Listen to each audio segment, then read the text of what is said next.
everybody, Chris, Eagle Cap Outdoors. Thanks for joining back in on our YouTube channel. Today we're going to walk through and test some stabilizers. Every archery person uses them.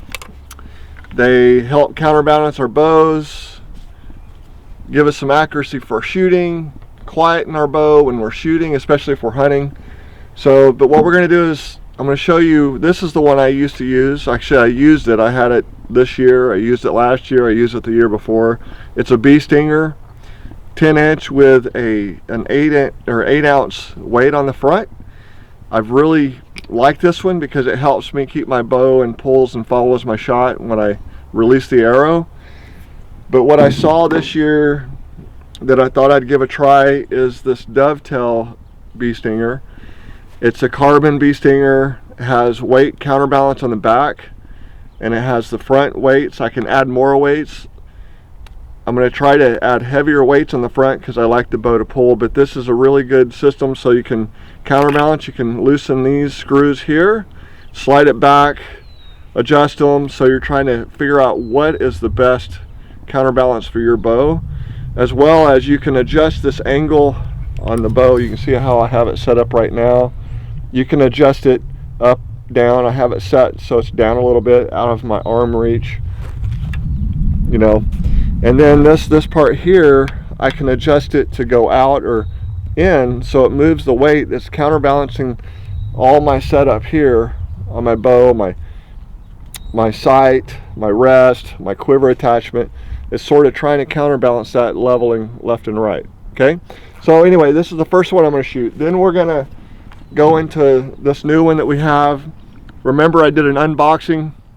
This was we actually received an 8-inch, and I sent it back saying, hey, I'd rather try your 10-inch. And so the creator of this sent us the 10-inch to test, so we're going to give that a whirl today as well. This is my buddy's fuse. It's a standard one, 8-inch, has some weights on the front. Again, just going to test it and see how it responds to my bow. And then the crossover. This one you can extend out. It starts at 12. Again, you have weights on the front. You can add and remove weights as you need. You can make it really long. I think, yeah, 33 inches. It goes out to 33 inches, so it's pretty nice. It's carbon again. But I'm going to try it on my Defiant. This is a carbon Defiant bow. You know, I really like it. I used to be a Matthews guy, and then I started shooting the Hoyts. Really enjoy it. So we're going to give it a whirl. Let's get some shooting going. We're going to try this setup the way I have it right now. See how it responds. It should quieten the bow. Although this is a quiet bow for the most part, it should kill the vibration. They promise to improve accuracy. We'll see. It's been a little bit of time.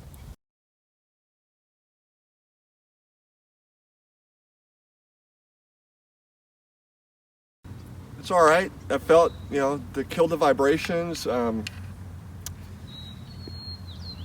I didn't pull my bow forward, so I'd probably add some weights on the front. If it, you know, personally, if this was my quiver or my stabilizer, I would move more weight, push it more forward. I like where it's set up left and right, but I think this is pretty good. So we're gonna try the Mule. I'm gonna go with the Mule, I think, this time. I'm gonna put the Mule on here and see how it shoots, see how it responds. This is set up at about 10 inches, so let's do it. All right, so I switched out the stabilizer. I went to the Mule. I put the Mule on here with my buddy. Now, this is from a guy, as I said in the unboxing, from Texas, he was trying to solve a problem, right? On how I carried his bow, you know, being comfortable, setting your bow down to, you know, as a stand. It does a few good things in that respect, so he was trying to create some stuff. It is aluminum, again, with a coating on it. This is the 10-inch version. We had the 8-inch in the unboxing. We asked to test the 10-inch to see how it goes.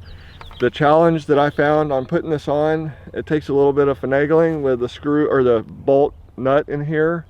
You have to twist it and get it just right, and it took me a little bit of time. I'm not maybe that mechanically inclined. I kind of think I am, but anyway, so we're gonna shoot it. We're gonna try it out. This kind of comfortable. You know, I can see where that could be helpful. Carrying it different ways. You know, I carry my bow up here on my pack. I could see doing this. I could probably have a strap over my pack, just holding it on. That would be kind of helpful. I like that. Of course, if you have a long stabilizer, it would work with other stabilizers. The ultimate goal is to test this and see how it shoots. I really like to make sure my bow shoots accurately, as accurate as possible when I'm hunting. So let's try it out.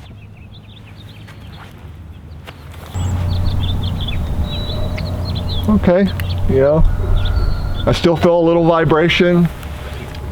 I can't tell if it's quiet in my bow as much. Again, I'm shooting arrow free in my quiver, trying to create some vibrations on my bow, you know, just to see how the stabilizer responds.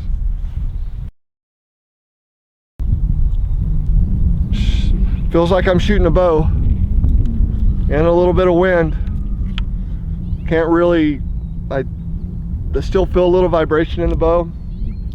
Not a lot, but a little bit.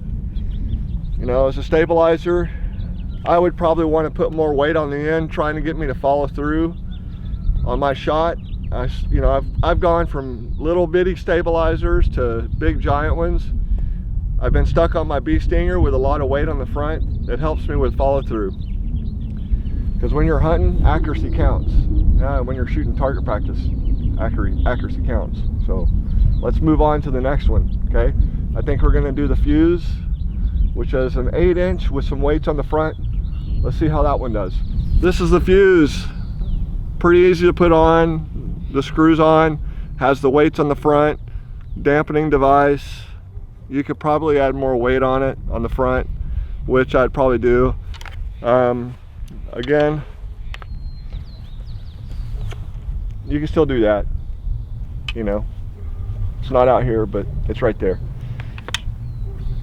Nice, let's see how it shoots. Pretty straightforward, isn't it?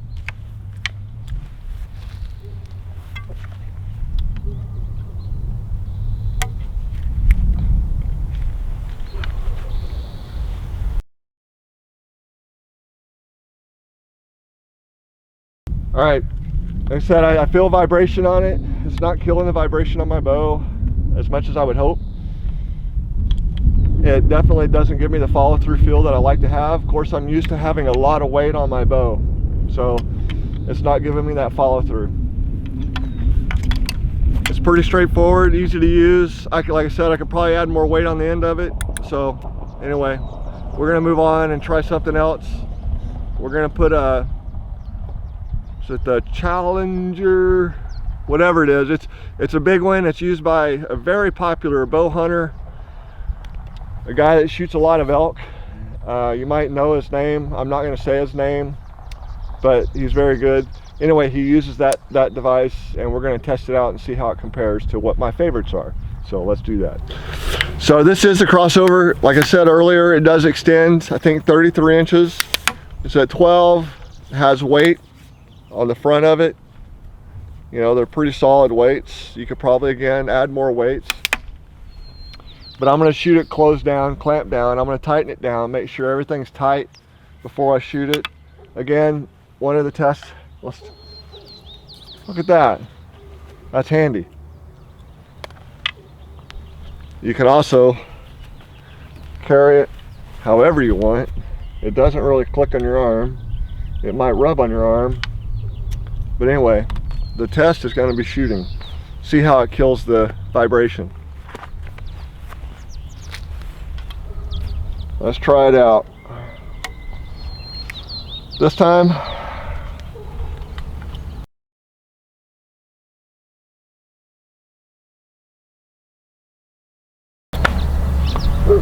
felt okay.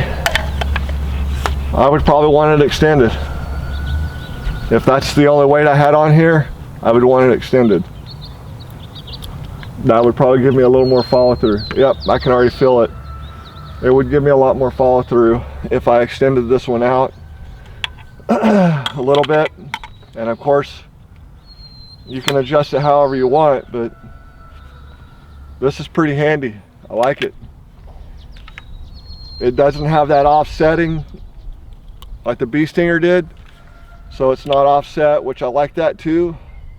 So as far as a stabilizer, this dampened, it killed the noise or killed the vibration on me, so I like it. All right, so you saw me shoot the test to run these different stabilizers through. Again, this is my bee stinger that I like. I've shot with it for a long time. I've switched it onto my new bow. It is really a nice stabilizer. It has a lot of weight on the front because that's what I need. This is the replacement. It's a dovetail bee stinger.